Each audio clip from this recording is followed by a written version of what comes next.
Hello guys, mag-ano pala tayo guys, mag-atsara tayo guys. Kakaskasin lang natin to guys sa ating kayuro ng keso guys.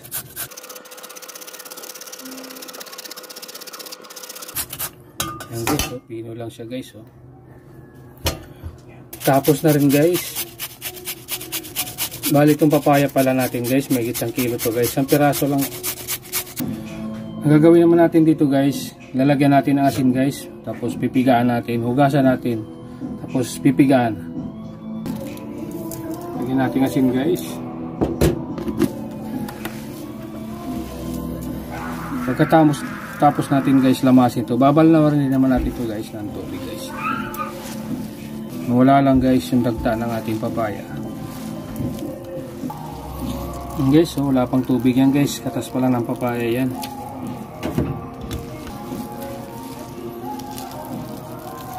Guys, ito na pala yung ating papaya guys, napapigaan na natin. Yan. Bali magad lang tayo guys ng konting dekorasyon guys.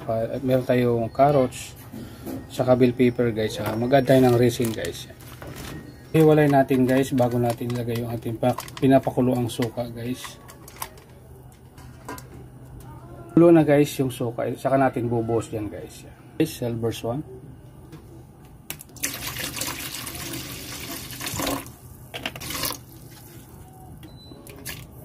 Yung bawang natin guys, sa kalating kilong puti guys, konting asin lang, bitsin na rin guys, yan. Konti lang guys yung suka natin guys.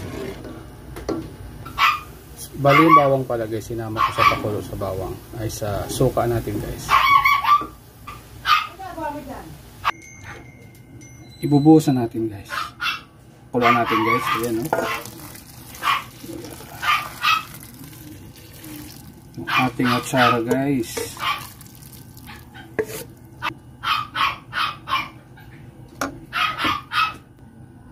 I-try nyo to guys, yung aking simpleng atsara lang guys.